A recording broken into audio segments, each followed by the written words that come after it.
Things you should know about this episode. 1. Stuttering affects 1% of the world's population. That's more than 70 million people. 2. There are only a few things we know for sure about stuttering and other speech disfluencies. 3. You're going to hear my interview with an 8-year-old who made me cry and who I am committed to voting for in 2048. 4. Just because you have a stutter doesn't mean you can't be a wildly successful stand-up comic. 5. You're going to hear some audio from when I had a speech disfluency that paralyzed me in my radio job. 6. You should, in speech and many other things, avoid avoidance. 7. There are more proud stutterers out there than you may think.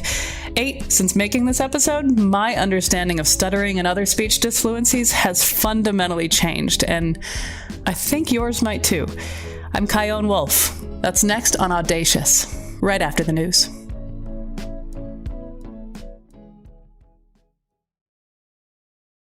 You're listening to WNPR this morning and You're listening to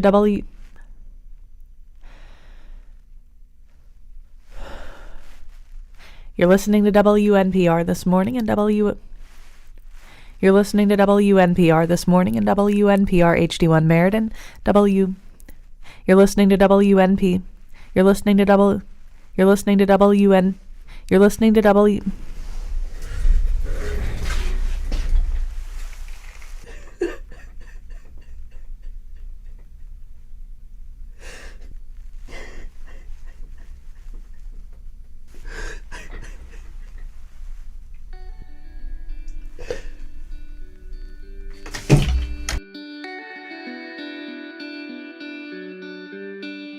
This is Audacious. I'm Kyone Wolf, and that was me in 2013.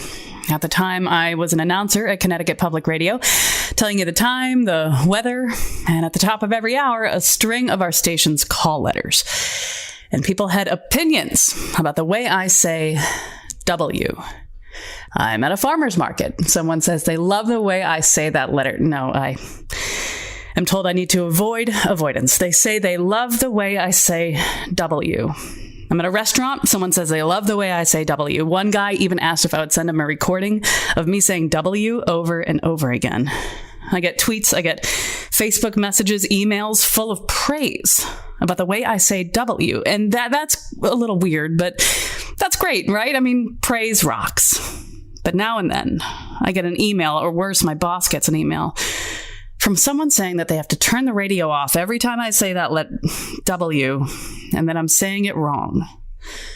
Well, that sucks. And that's confusing. I mean, are they hearing something that I'm not? I'm not trying to say it weird. This is public radio. I'm trying to say it right, correctly. And in the grand scheme of things, what's a W, right? It's just a letter. But I'm a human being, and this is my career, and this input noise becomes paralyzing. It became what you heard in that clip. I've become a radio announcer who cannot say W. That's how I ended up working with Aaron O'Brien Wilson at UConn Speech and Hearing Clinic in 2013. I recorded those sessions, and I'm going to play a little for you. And I have to admit that this is a little terrifying for me to talk about it and to open myself up to hearing more opinions about the way I say W. So first, you'll hear me in my studio at WNPR after having seen Aaron for a couple weeks, and then you'll hear us together in our office. I'm really frustrated because I got a tweet from someone that said, I was just talking with a friend about the odd way Kyone Wolf, whom we both love, says the letter W. And I wrote her back and I said, "Yep, conflicting feedback about that letter has driven me to speech therapy." I think she thought I was joking. And here I am at work in the recording booth, crying and talking on a microphone. And I'm disappointed because I was doing really well. Something little like this just really sets me back. Even if it's just today, I have no idea. And now I'm pissed that I'm crying in a studio talking about it. And I have to just try to forget that people still think about this and people still feel like they want to tell me about it. I just kind of feel trapped. I feel kind of like I'm going crazy.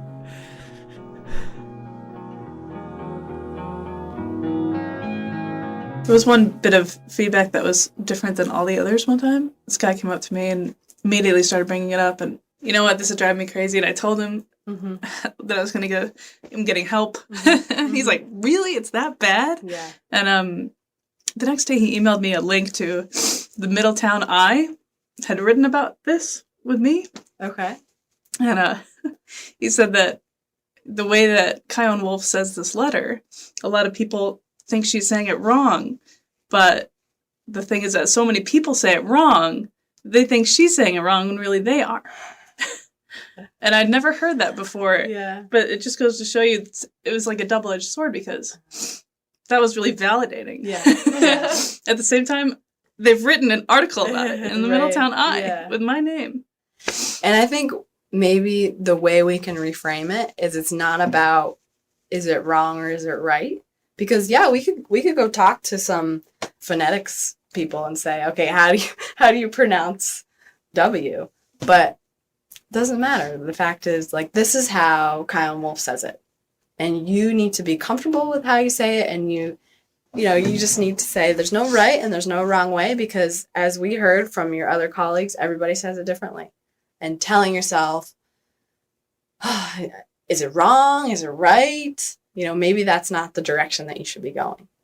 Maybe the direction to be going is, am I good with that? Am I happy with that? Is it different? Yeah, hey, that makes people listen to me. And whether you like it or not, who cares? I mean, we all have an opinion about what we like and what we don't like. But it's important if you like it or not.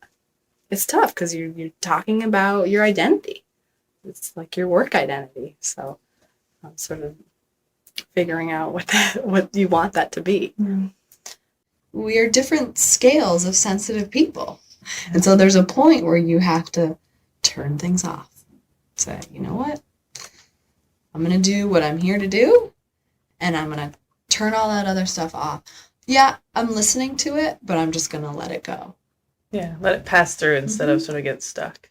Yeah, it's sort of that Thich Nhat Hanh, like Buddhist thought of sitting in the river, right? Right. Just letting it go. And you're watching yourself, but you're letting it all go.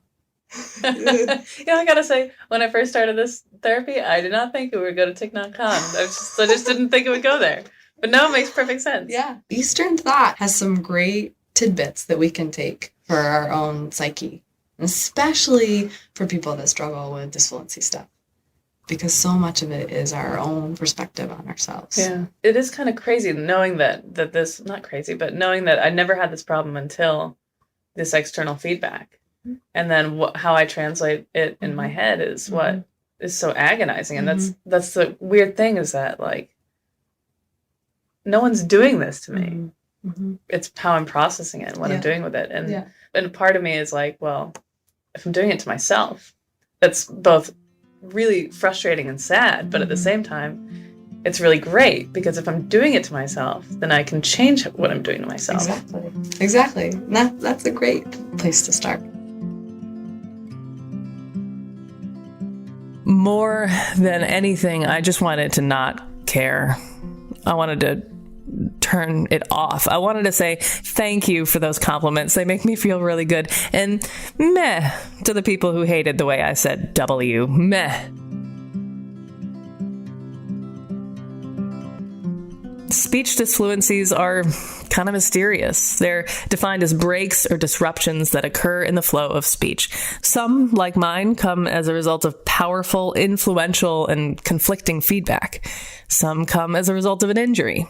Others are based on genetics, neurophysiology, or child development. Because of my experience, I wanted to understand what it's like to live with a speech disfluency that is more common and that, for some people, never goes away. 1% of the world's population, more than 70 million people, have a stutter.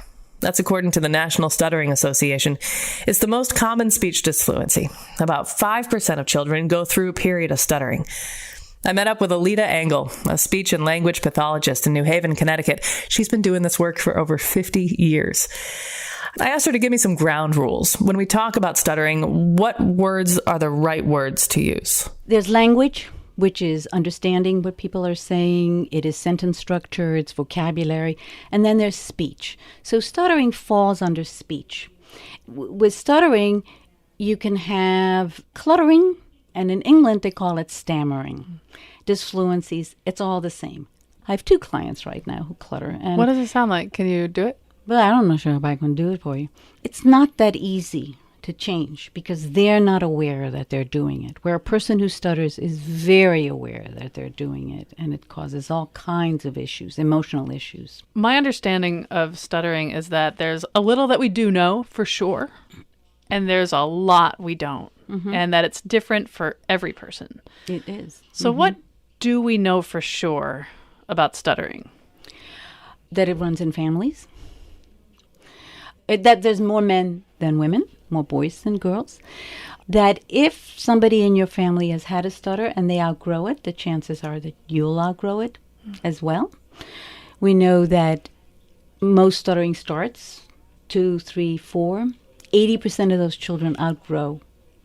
On their own without help? On their own without help. So what don't we know that would be sort of a holy grail to understand? The cause. We really don't know. Some people respond, like I sell this Speech Easy, which is a thing you put behind your ear, where people hear their voice delayed. And with some people, that can help them become more fluent. And with other people, it does nothing. And they both stutter. So why do we stutter? We still have to say, we don't know. Wow. When should a parent, you mentioned that a Good lot question. of kids Yes. grow out, 80% of kids grow out of this on their own, make it through. When should a parent know, I've got to call Alida? Children need to be seen before they go to kindergarten. So call them if they're 3. Most times, if there's not a lot of anxiety around it, I'll wait it out. I'll keep a checklist of what the parents has told me and make some suggestions and just wait it out. If there's a lot of anxiety, I bring them immediately. But by the time they're 4, for sure, I start doing therapy. And since we still can't predict who's going to be a stutterer and who isn't, and that's another thing we don't know, why not come, learn a fun way? Most of it is done by the parent. So it can continue to be done throughout the child's day. Right. And I start seeing parents less often because they know how to do it. And they come in every 2 weeks and every 4 weeks. But it's once a week for half an hour is what I do. And that seems to work. You were mentioning a technique that you like to use. Tell me about that. The LitCom comes out of Australia. And basically you train the parent to provide reinforcers. So it would be good talking. Oh, I like the way you said that. No bumps. And what you're doing is you're encouraging and supporting greater fluency. And what a lot of parents do is say, oops, fix that. Oh, talk slower. So they're picking on the stuttering. When a child is feeling like what they're saying is wrong, they're going to inhibit themselves and talk less. So it's really, some parents might be listening to me now and start wanting to use these techniques, and it's very dangerous because the concept is encourage the fluency and once in a while catch the disfluency. But I can't just teach it over the radio, saying it one time. There really is, and it doesn't take that long. It's not so complicated, but there are a lot of subtleties, and you need to learn how to provide these contingencies. Or else you could do some damage. You can. How do people know when they're done with you? It's really very individual. If somebody feels good about the way they're talking and they're fine with their stutter and they've learned that they're a stutterer and they feel good about themselves as a person who stutters, you help them accept who they are and make them feel better about stuttering and help them talk about it as, it's no big deal. You're different, I'm different, so I have a right to stutter. And when they feel that, at some point I might have to say, like, what do you think? You still need me? But usually they get the idea. We agree. You really got it. Maybe you don't need me anymore.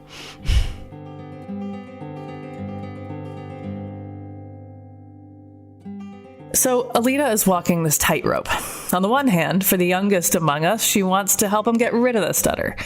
On the other hand, for folks who are older, while she has techniques to smooth out speech, the aim is to find acceptance. That's one wiggly tightrope. Alida suggested I meet one of her patients. Coming up, I'll talk to 8-year-old Ari. It's okay to stutter. You don't have to hide it. at all. And you'll hear from someone who agrees with Ari, a stand-up comic who embraces his stutter. On stage, there's really no other feeling of like complete control, and that's a place where I feel listened to. I'm Chion Wolf. This is Audacious. Stay with me.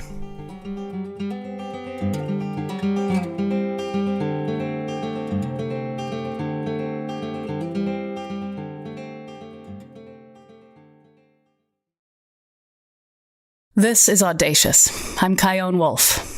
We're talking about stuttering and other speech disfluencies today, and for some people, this is really hard stuff to talk about, literally and figuratively.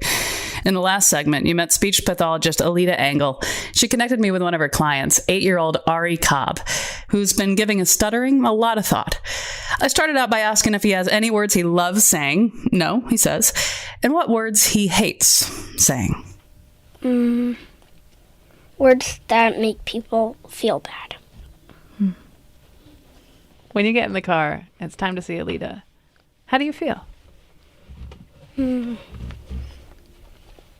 Between good and great.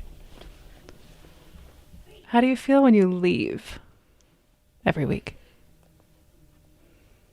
I feel like I've learned a lot, and my stuttering just goes away more every time. Whoa, that's powerful.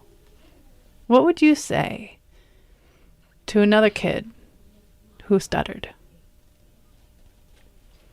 I would say it's okay because a lot of people stutter too.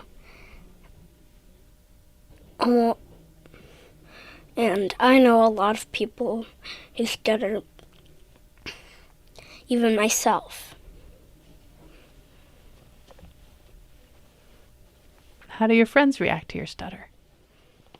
They don't react at all. They just act like it's not there. Is that what you want? Yes and no. Yes is because sometimes I just don't want them to know, because sometimes I feel like they'll make fun of me, but I know they won't. But I just have that feeling. And no is because I just want them to know and tell them that I do stutter instead of them finding out and just making fun of me. If you could stand in front of the whole world and give them a message about what it's like to have a stutter, what do you want them to know, the whole world?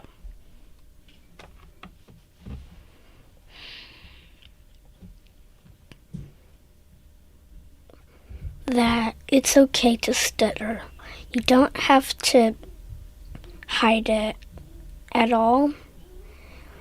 Even if somebody laughs at you, you should still be kind to them and don't react to it.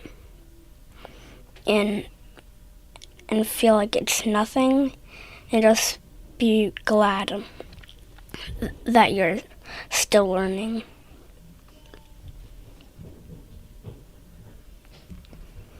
When are you old enough to run for president? You're making me cry. Maybe around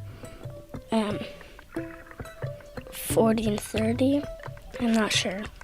We'll do some math. We'll figure that. We'll confirm this so we know who to vote for. It's 2048. In 2048, I'll be voting for Ari Cobb. And I think I underestimated him. See, while I was doing research for this episode, I came across a lot of testimonials from people who stuttered that were full of pain and despair. So I figured that if you have a stutter, you're miserable and you're stressed out all the time. And yeah, that is part of it to a degree for some people, but by no means is it everything. At least it's not everything always and forever for everybody who stutters or has an atypical way of speaking. Enter comedian Drew Lynch.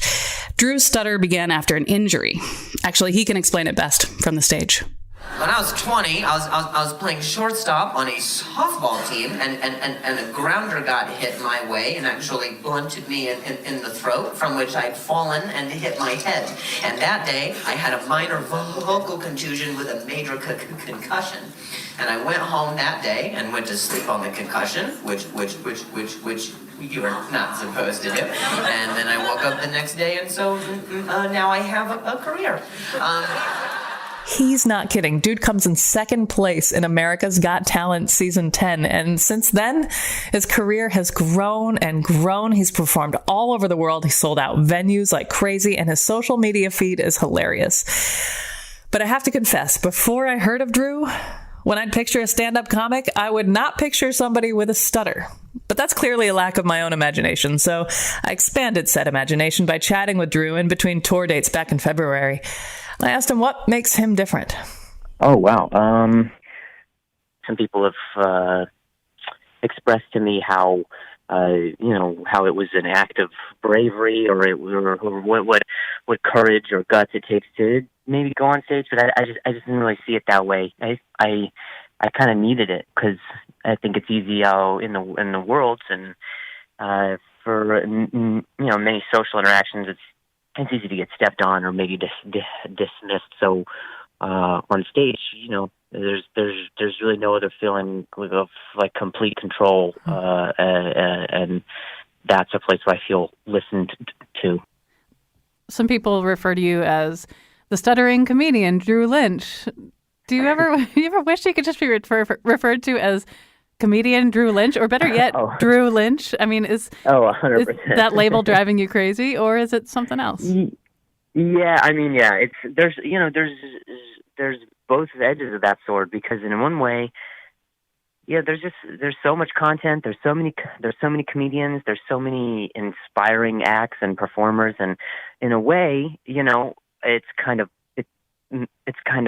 branded me, but in another way, I kind of just turn a blind eye to the fact that it does kind of put like a label on it, and I certainly don't want anyone to think that I am limiting myself or that I'm limited in what I'm in my capabilities because of the way that I speak. So in one way, it might be a way that you remember me, but in another way, it might be a way that you limit me. So, always fighting against stereotypes, but I think the underdog nature of that is something that really kind of compels me as well. So.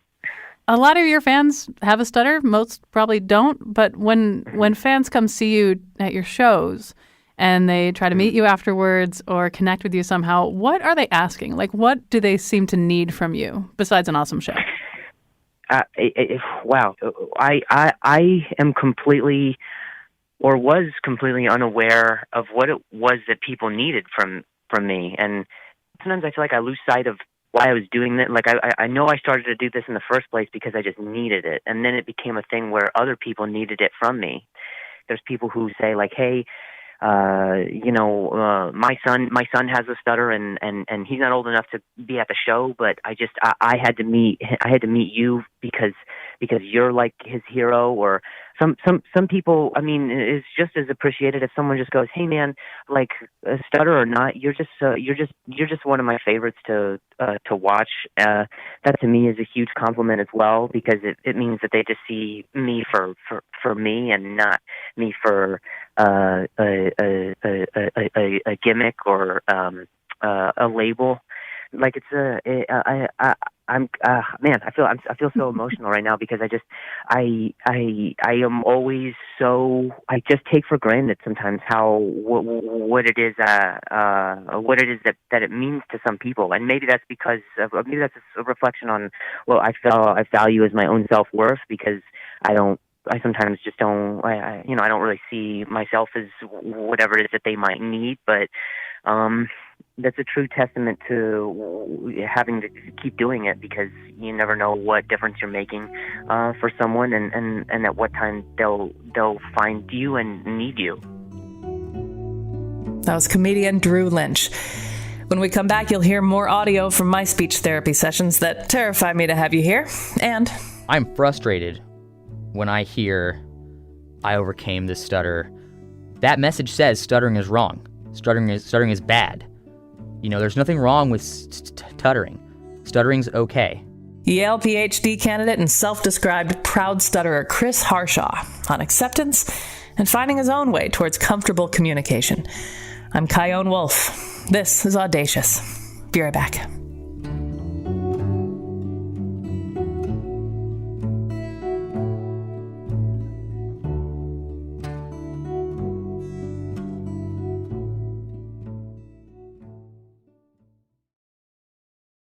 This is Audacious. I'm Kyone Wolf.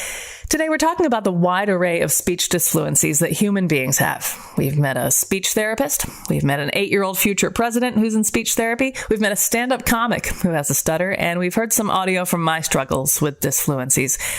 Now, meet Chris Harshaw. He's a PhD candidate at Yale who refers to himself as a proud stutterer.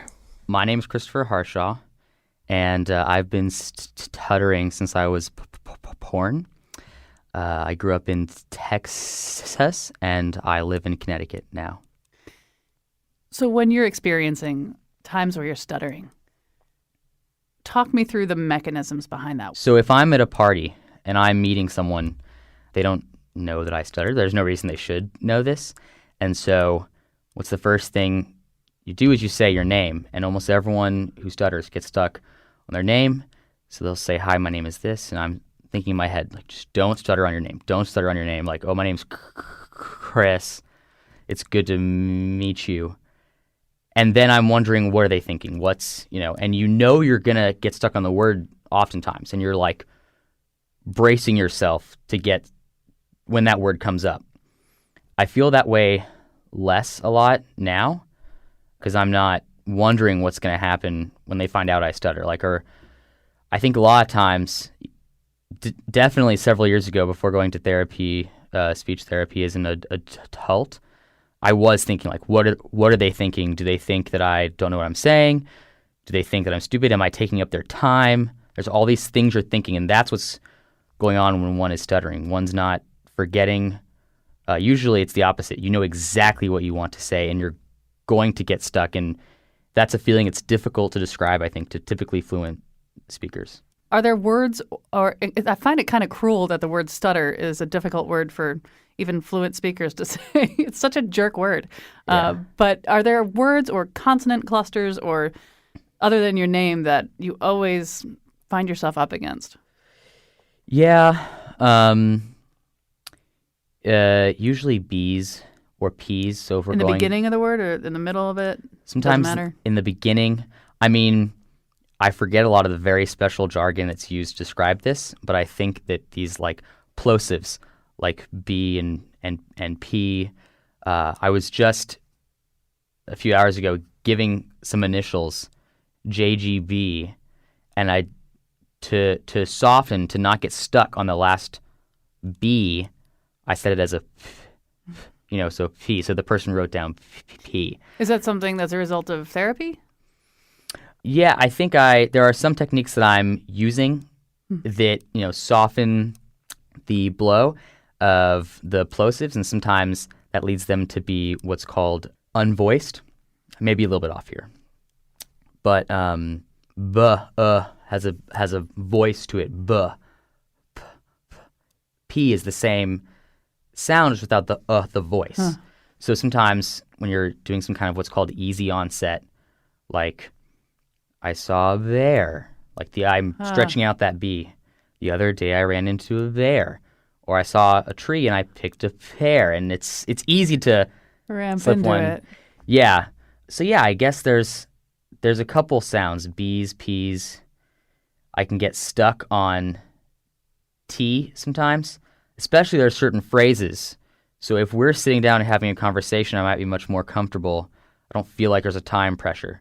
But when we leave each other and you say, "Have a good day," and you start to turn around and I say, "Thanks you too," it's like, get the word out. You want to get that word out fast. You're leaving. You don't want to have that take long. So that's where I get stuck, really, is the time pressure, I think.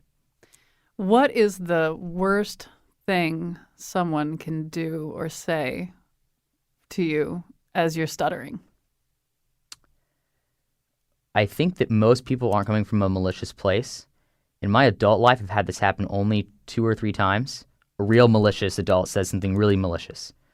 But typically, I think when someone meets me, and I stutter on my name, this happens to everyone who stutters.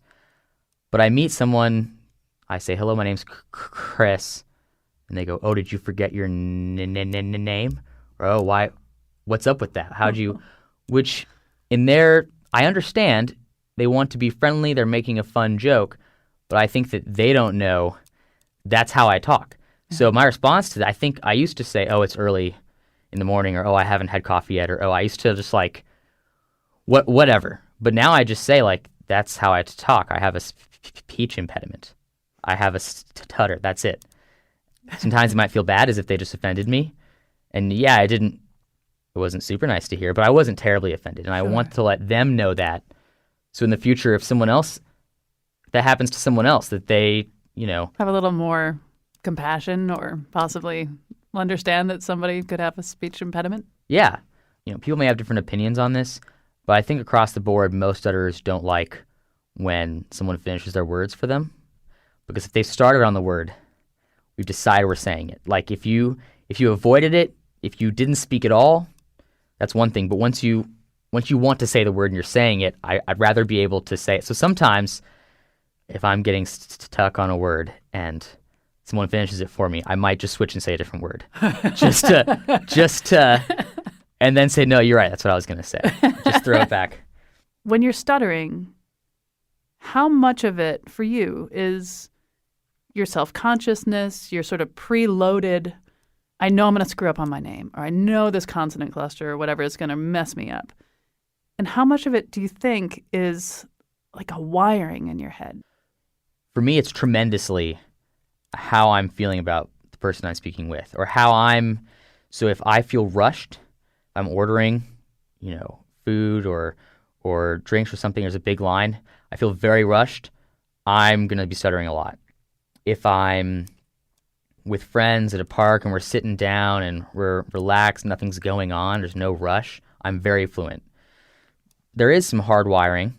I am going to stutter sometimes, but that for me is huge.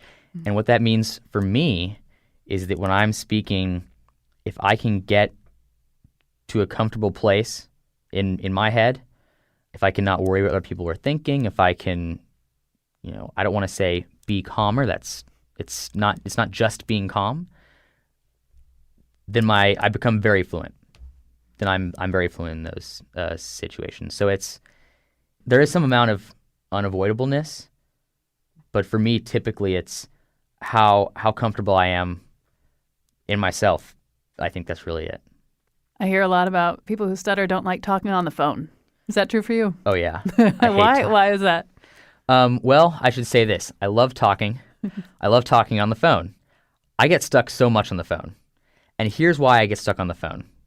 Maybe this isn't for everyone, but this is why I get stuck on the phone. One of the ways that I'm able to maintain fluency, not that that's the goal. The goal isn't to maintain fluency, but the ways that I'm able to be comfortable with myself and comfortable with my communication, as I look at the listener, the person I'm speaking with, I can read them. That just makes me more comfortable. I see that they're not looking at their watch, or they're not upset, or they're not confused, or they're not all of these things. When you're on the phone, there's no one you're looking at.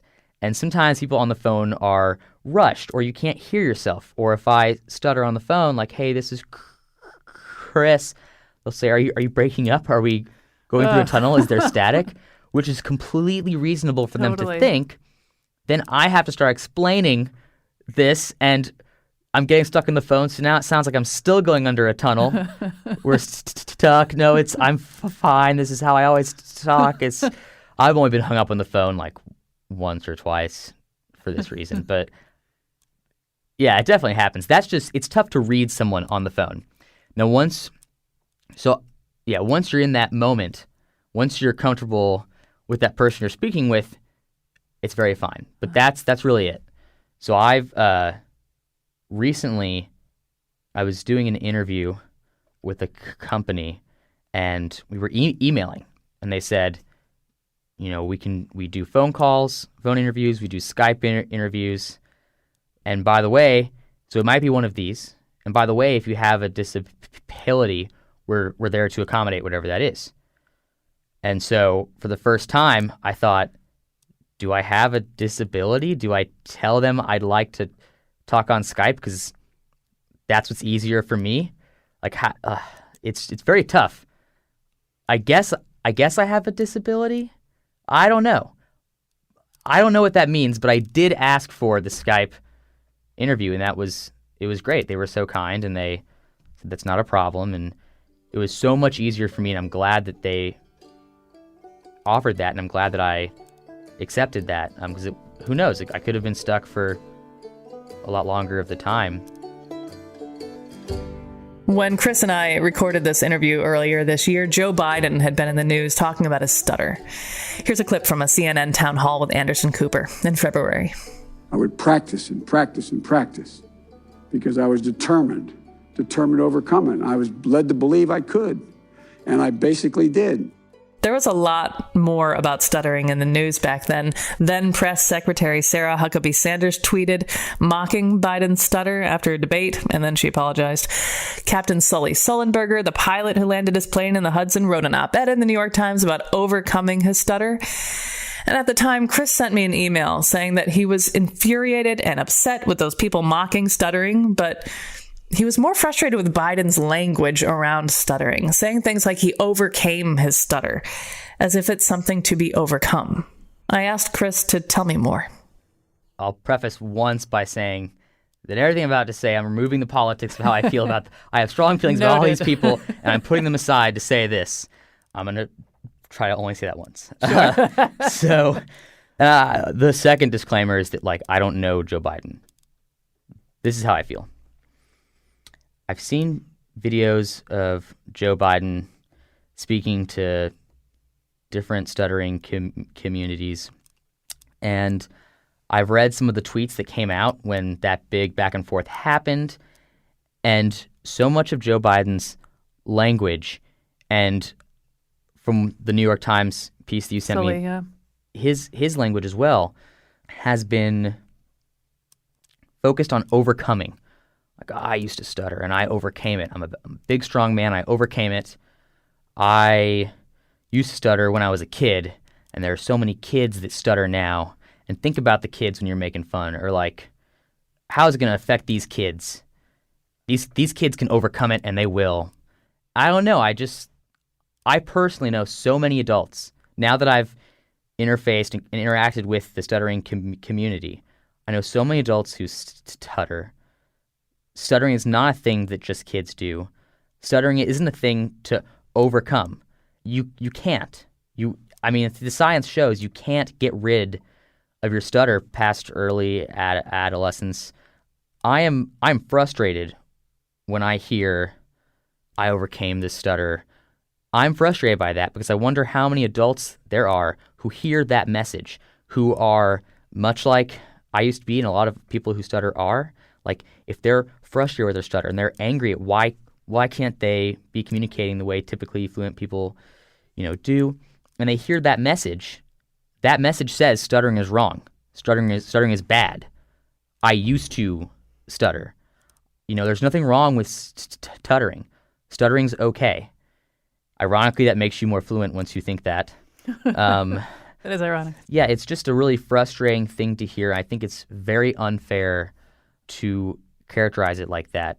He has such a huge stage. He's literally on stage all the time now. Even in the vice presidency, he was on stage a lot, I'm sure. I wish he could be accepting of his stutter in a public way. And I wish we were all ready for that. And I don't know that we are. Yeah, it's almost like I said two different things. I think people don't care when I stutter. I'm not sure if they wouldn't care if the President of the United States stutters. I don't know. So I get why he might be not wanting to say it, but I think it means so much for so many people who stutter.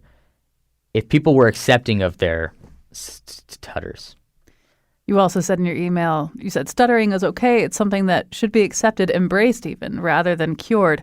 The goal is not precise fluency, but comfortable communication. Tell me more about comfortable communication. How do you define that? How does that feel? How do you know when you've gotten there? I'll tell you what's not comfortable. What's not comfortable is meeting someone and worried that they'll find out that you stutter, or worried that your stuttering is going to stop these people who are ordering behind you in line, or worried that someone doesn't hang up on the phone because they think you're going under a tunnel, or stuff like this. This is what's not comfortable. I was living that way for a long time. I guess that's it's uncomfortable to have to structure your communications around your stutter. That's frustrating. It certainly has a negative impact on how you view yourself. I think that instead it's important to embrace one's stutter and to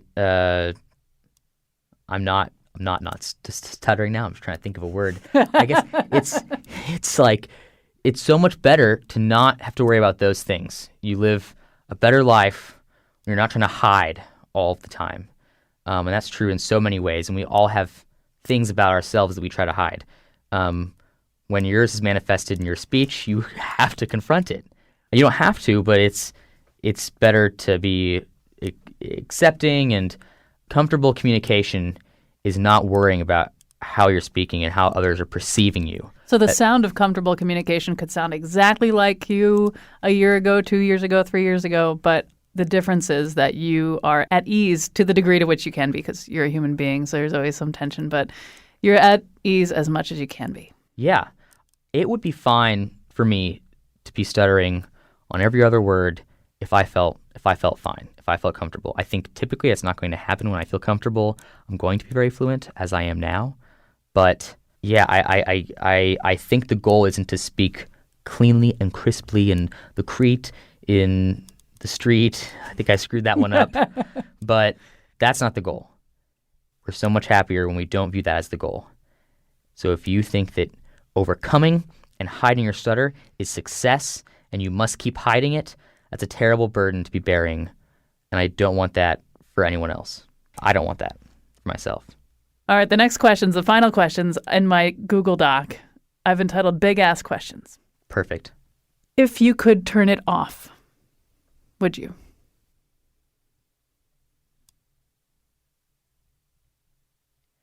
This is tricky because if a young child came up to me and they were 3 or 4, maybe the parents of a young child came up to me, they're 3 or 4, and they're stuttering, I would say, go to speech therapy. Get rid of that. Like, you don't have to have that. Nip it in the bud. Yeah, nip it in the bud. You can, I don't know, it's just easier, and you can do it. Why not do it? It's the way I am now. It's made me who I am. Now I appreciate that, and now I embrace that. I have friends who stutter. We've met. You know, we talk. I think most of us think that we wouldn't give it up.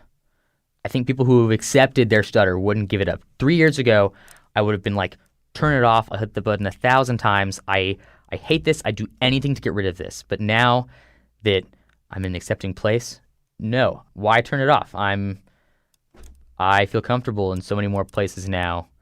I don't need to turn it off. If you could go back to yourself at your most agonized point and send a message, what would it be?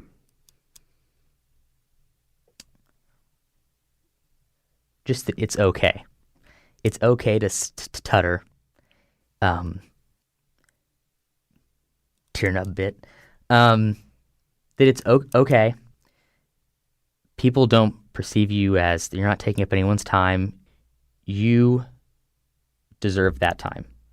That time that you think you're taking away from others by stuttering, you're making people wait longer in line.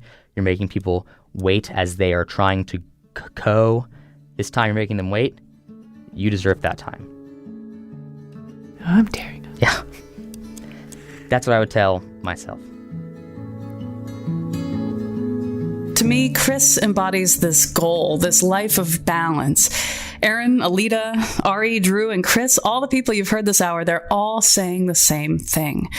At a certain point, people are going to talk the way they're going to talk. And that's okay.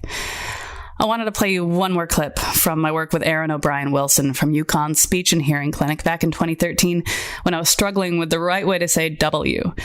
Here's me trying to get to that point of balance and acceptance. You'll hear me first in her office and then me in my studio at Connecticut Public. I think it is, this psychosocial thing that you're creating. Physically, you're saying it beautifully. Your muscles are doing what your brain is asking your muscles to do. It's just, you're stuck. You're in that block and you can't get over that hump of what comes next. And you're constantly reframing and saying, that's not good enough. That's not good enough. I got to go back. Oh, I got to do it again. I got to do it again. That act of doing that, you got to stop doing that to yourself. And I don't think you should get yourself in this box of this is how I say it, or this is how listeners want me to say it. This isn't what your job is about. This shouldn't rule you like it does. Your job is about being a good producer and having good stories to tell. But it's not about struggling on the taglines because they're not good enough for you. Because I think they're good enough for the listeners. And if they don't like it, that's their problem. I think that's the ultimate struggle, is that I want to say that I want to be able to just say it correctly and fluently and articulately each time. I don't want to stick out, and I don't want to, one way or the other, right or wrong. But it's, for some reason, it's, if I could flip that switch, I would. So that's why we're doing all this. Yep.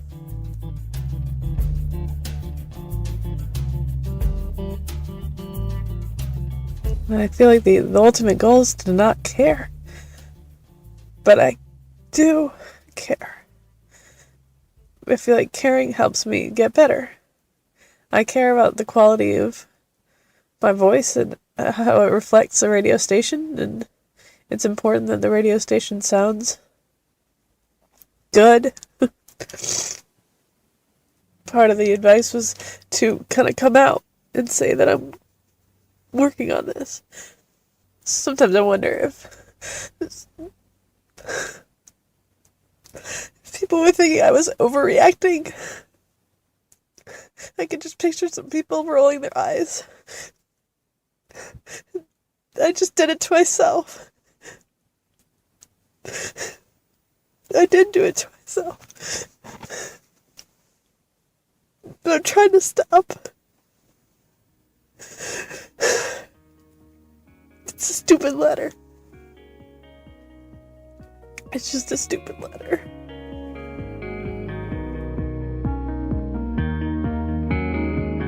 I still have anxieties around saying the letter W. I mean, there isn't one time I say W that I'm not thinking about it. But like a lot of people who do make progress with their speech disfluency, now that I've gotten help and learned a lot about speech, I feel gentler on myself. I certainly don't cry anymore about it. Like Chris talked about, I'm finding my own way to be more comfortable in my communication. I did get somewhat off the hook, though. Not too long after my sessions with Aaron, the station WNPR decided to overhaul the way you hear those call letters at the top of the hour, which can include as many as 10 W's per batch.